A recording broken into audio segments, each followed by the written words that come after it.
A city in celebration as a massive manhunt in Boston comes to an end.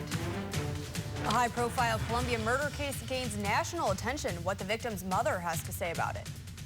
And with a beer in hand, Columbia residents keep an eye on the situation in Boston. KOMU 8 News at 10 starts now. From Studio 8A, coverage you can count on in high definition.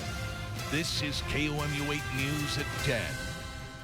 One thing we do know is that whatever hateful agenda drove these men to such heinous acts cannot prevail. Whatever they thought they could ultimately achieve, they've already failed. They failed because the people of Boston refused to be intimidated. The streets of Boston are full of people cheering and celebrating tonight after the capture of the second Boston Marathon bombing suspect. Good evening, I'm Brittany Pieper. And I'm Megan Malaris. The area was placed on police lockdown late last night, but 19-year-old Jahar Sarnayev, whom you can see in this picture, was discovered hiding on a boat in Watertown just hours ago and captured alive by police. Here's how the manhunt has played out since it all started yesterday. Around 4 yesterday afternoon, the FBI released the pictures. We're going to go to Jay Gray, who is live in Boston now with the very latest.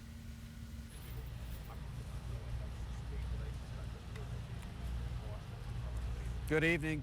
Tonight, police made one simple sentence: "We have him."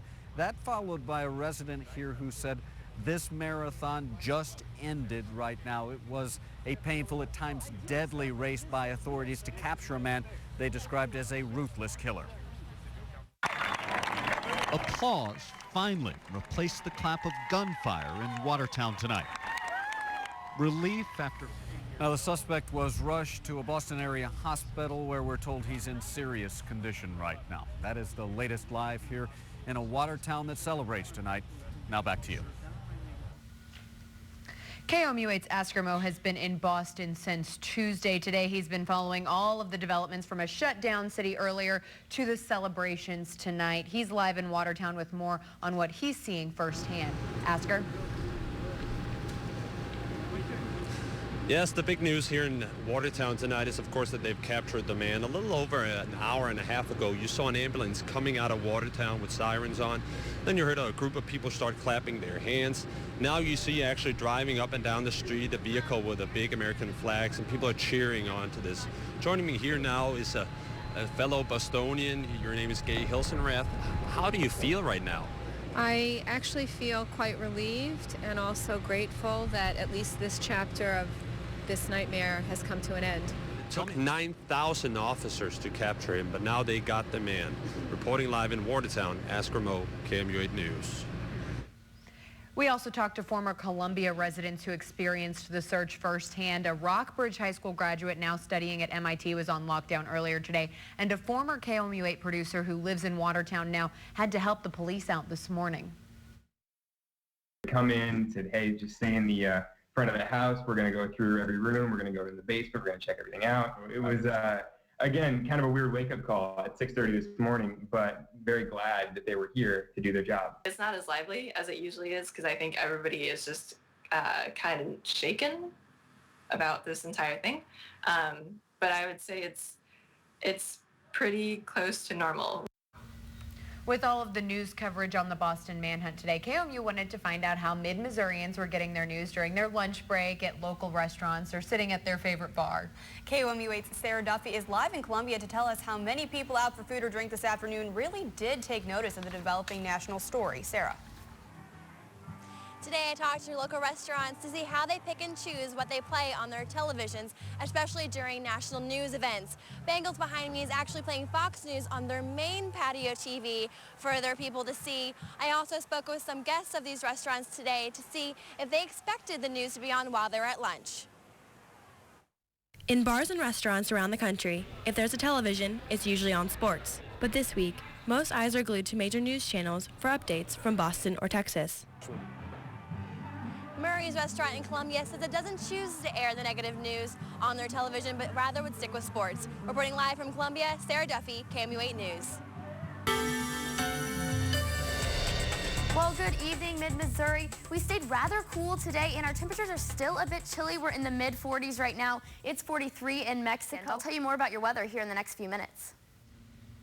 Roads in Monroe County are still flooded today after the heavy rains we had earlier this week. In Paris, water flooded over Main Street this morning, but that's not stopping drivers. MoDOT crews kept the road open and placed a sign warning drivers about the water over the road. But a lot of the residents say they're used to the flooding. Changes are being made to how autism is diagnosed. Next month, medical experts will reveal new national guidelines for healthcare professionals. KOMU 8's Elena O'Connell discusses the new autism spectrum disorder. Covers all the autism-related material. There are 4 major changes to how autism is diagnosed, but Canny says people who work in the field are looking forward to the changes. Elena O'Connell, KOMU 8 News, Columbia. And coming up after the break, an inside look into our newsroom and what it takes to choose which stories we bring you on social media. Welcome back. Did you ever wonder how we decide which stories are important enough to go up on our Facebook page? In this week's Your View, we take a closer look at how we manage the importance of a web presence.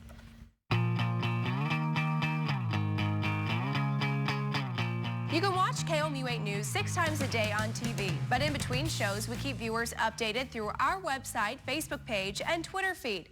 Every story our reporters do ends up on KOMU.com, but not always on the Facebook page. KOMU 8 News Director Stacy Wolfel says the decision to put a story on the Facebook page is up to the KOMU.com web editor. Part of what we want to do is take the stories that we're posting to the KOMU.com web page and put some of those on Facebook to start a conversation. We don't put everyone because that would flood it, and probably not everyone is conversation worthy. So we try to pick the ones that look controversial or of high interest. Facebook posts also come from news releases, police sources, and KOMU reporters.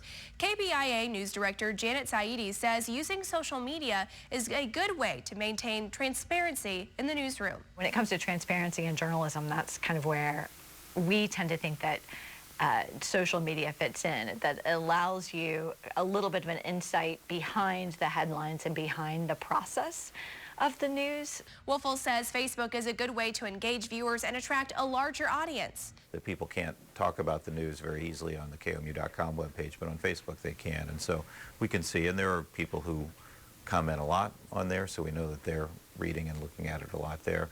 There are others who seem like they're new names all the time. And the conversation, of course, works both ways. Facebook also allows viewers to reach out to the station about stories that they want covered.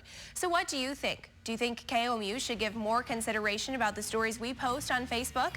Let us know on Facebook, Twitter, or Google+. Then watch Friday nights at 6 and 10 as we report your view of the news. A crew from a new show on the Investigation Discovery Channel is in Columbia this weekend to shoot an episode about the Steven Rios case. Now, Steven Rios is the former Columbia police officer convicted of killing an MU student in 2004. The show will expand on our 3-part series we brought you earlier this year on the case. You can see the victim in these pictures, 23-year-old Jesse Valencia. Valencia's mother came into town to be interviewed for the show and asked to talk with us as well.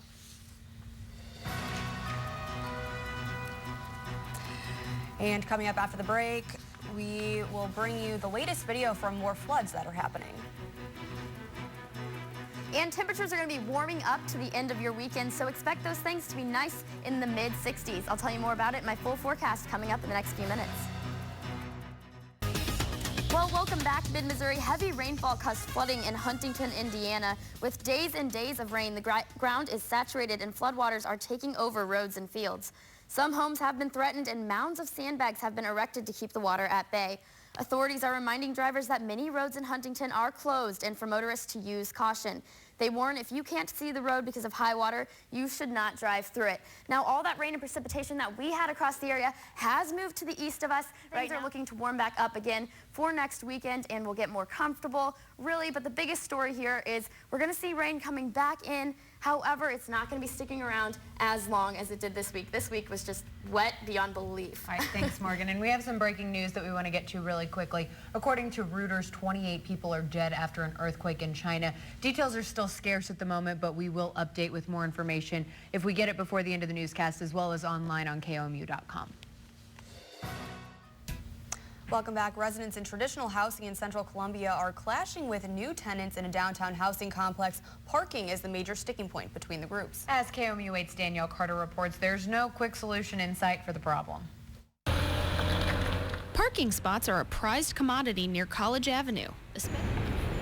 Danielle Carter, KOMU 8 News, Columbia. Short Street Parking Garage, which is nearby and will have around 420 spaces, will be complete in August. Well, the Phillies scored more runs against the Cards in the first inning tonight than they did in the entire game yesterday. Those highlights next in sports.